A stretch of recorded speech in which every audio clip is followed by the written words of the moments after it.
Let's look at how the adaptation auction can be run online. When you open up the file, you're going to see that there are three files. Nope. Let's see how the adaptation auction could be run online. When you open up the folder, there are three files. There's going to be the student handout file. This is a list of all the adaptations that the students will be bidding on. And on the second page, there's a table of different habitats that have different bacteria and the adaptations they have to survive in those habitats. For here, we also have a more detailed instruction that can walk you through how to use the activity online.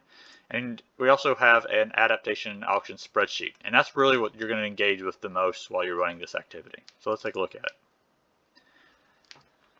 When you open it up, you'll see there are two tabs, and it should open on the Group Allocation tab. The other tab is the Auction Sheet. So let's start by looking at this Group Allocation tab.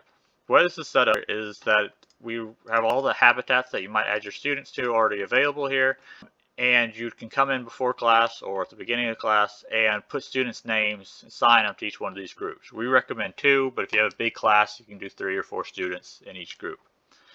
Make sure your students have looked at this page. You need to make sure that they know what group they're a part of. So either share your screen if you're doing this in Zoom, or share the documents so students can look at it on their own computer. So let's look at the auction sheet. This is what you're going to be using to actually run the activity. So after the students have had a chance to talk to their partners about the different adaptations they want, you'll pull up this tab, you'll share this screen with them.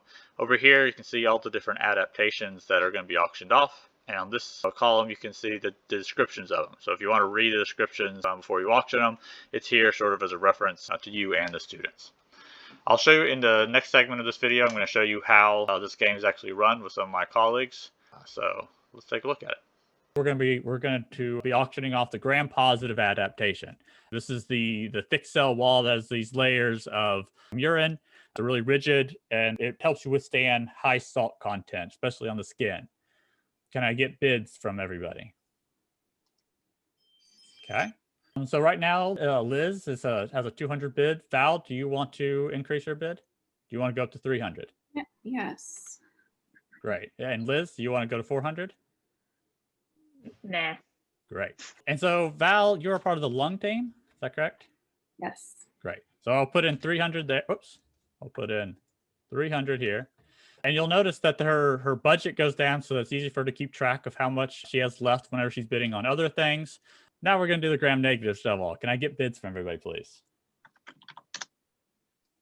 Okay, so this one we have a tie. Both Liz and Val bid 100. And since Liz put hers in first, she's currently in the lead. So Val, would you like to bid 200 on that? No. No. All right, what about 150? Yeah, I'll do 150. Okay. And so when players tie, you might choose the option to instead of making them go up by increments of 100, they go up by smaller increments. So you could offer 150, and if Val doesn't want there, you might offer 125, and if she still doesn't want it, you might just move on after that. That's just sort of an optional way you can do it. And so then I would shoot that back to Liz. Liz, do you want to go to 200? Nah. Great. And so in the intestines ones, which is Val's habitat, I put in her 150. Again, you'll see that she's lungs. Oh, she's lungs. Sorry, did I do that backwards? She's left 50. There we go. And you would just go through it all the way down, making sure that the students never go below 0 on their budget.